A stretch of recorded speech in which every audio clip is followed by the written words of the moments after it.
Ô, Canuto, mas você começou com o futebol? Eu devo tudo à minha carreira como jornalista esportivo. Eu comecei com 16 anos, ou seja, eu tenho 62 anos de trabalho. Eu comecei com 16 anos, escrevi uma matéria, uma decisão do campeonato juvenil, levei para o jornal, quando foi publicada, aí pronto. Eu fiquei louco.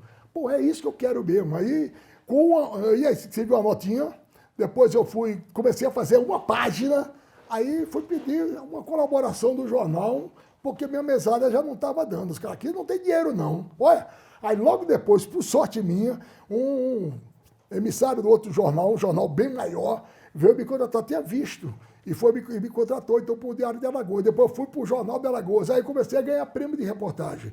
Daí fui para o Jornal Maior, fui para a Gazeta, aí fui para o rádio, entendeu? Do rádio para a televisão. A minha vida é cheia de coisas que eu diria assim, acidentais, mas que foram, eu digo, nem tive sorte. Eu fui abençoado, porque foi uma sequência incrível. E você é CRB ou é CSA? Eu fui de CSA e fui CRB. Olha Não, vai, meu. Beija-me muito, viu? Eu vou explicar a você o porquê. Eu fui CRB no começo, entendeu? Eu cobri logo o CRB. Então, quando você cobre o time, você termina se afeiçoando, porque sabe os dramas do jogador e tudinho. Fui CRB. Mas eu comecei de uma forma diferente. Enquanto todo mundo só fazia elogiar dirigente, que era tudo um empresário alto, tá? Eu cheguei detonando, cheguei criticando, revelando problema, fazendo denúncia, a um ponto tal que ameaçaram até me proibir de entrar no estádio do CRB. No fim, me criou até um grande dilema. Se eu for, vou apanhar. Se eu não for, encerrei minha carreira. Aí eu fui. E nunca fui tão bem tratado na minha vida, né? E feito um louco, naquela coisa de adolescente, cheguei lá e desci até o cacete do CRB. E perdi o amor, então. Fui cobrir o CSA. O CSA, aí você vê, pô, o jogador, tinha uma época que a dificuldade era tão grande que os jogadores às vezes lanchavam a manga verde que tinha numa mangueira lá no estádio. E eu denunciei tudo isso. Aí depois também quiseram proibir isso, era o Coronel Nilo, que queria até ameaçar o Edson Mauro, que hoje é um dos maiores narradores esportivos do Brasil, né? Aí eu fui com o Edson Mauro, disse, meu amigo, se é para você, é para mim também. Fui lá, aí terminamos apaziguando toda a história, mas eu perdi, então, a paixão por esses times. Fui durante um período do São Domingos, cara, São Domingos. Foi um time que arranjou um mecenas, entendeu?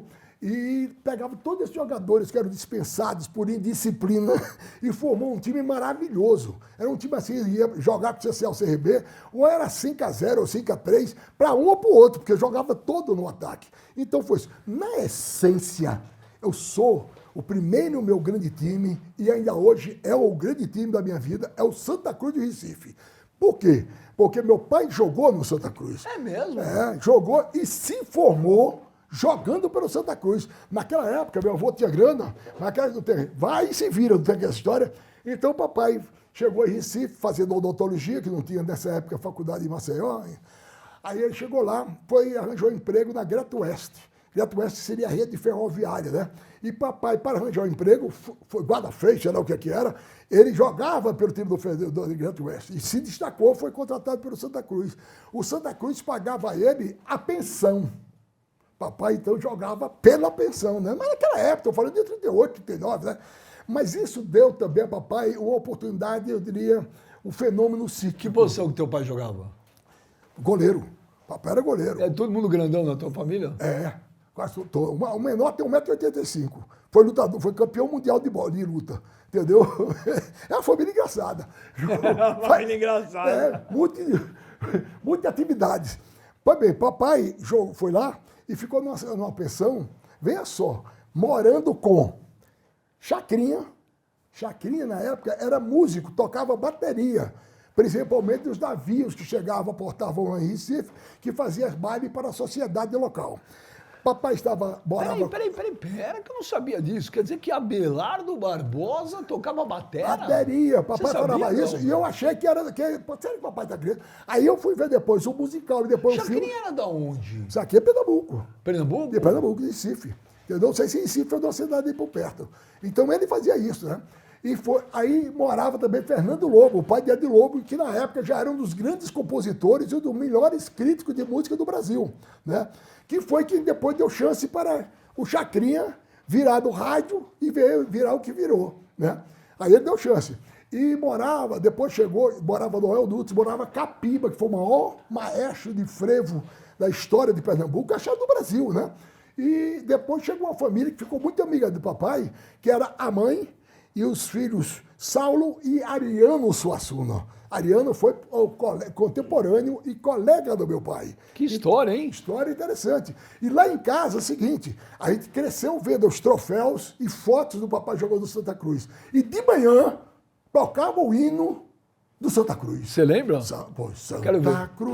Santa Cruz, junta mais esta vitória. E do outro lado, era o time super campeão de 57. Foi o único time que eu decorei até hoje. Eu vou te falar, é uma pena, né?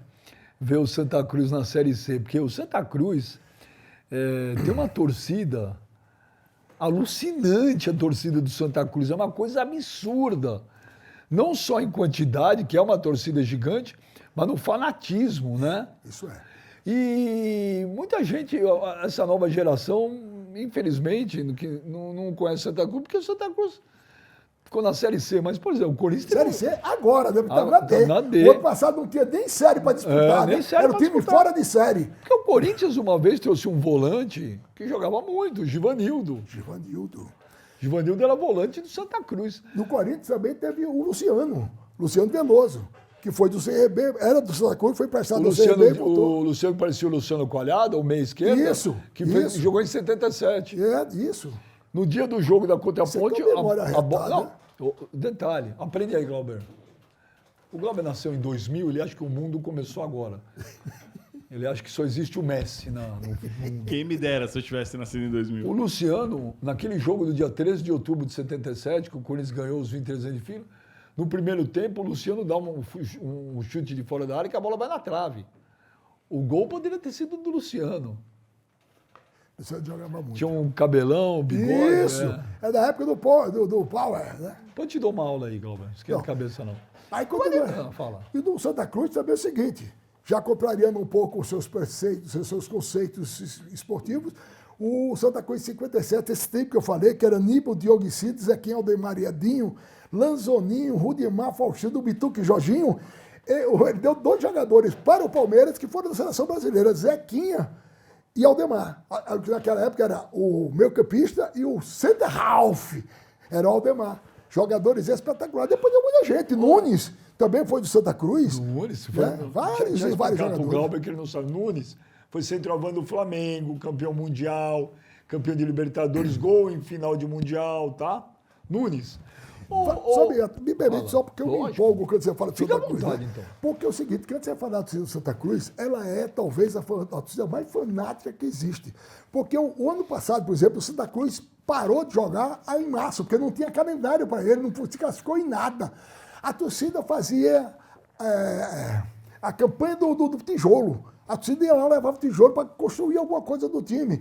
Outra coisa, uma vez dessa não tinha o que fazer, não tinha atividade nenhuma, a pessoa foi ver reimplantar o gramado. Você já imaginou que é você ter uma torcida para ver o cara mudar o gramado? E esse ano tem uma demonstração, ele passou agora para C, né, que ele era da D, para C. Teve um jogo decisivo agora contra o América em Natal, né? Então o jogo era em Natal. O estádio do Santa Cruz ficou lotado para ver o telão. Mas para que a torcida está junto. Então a torcida do Santa Cruz é genial.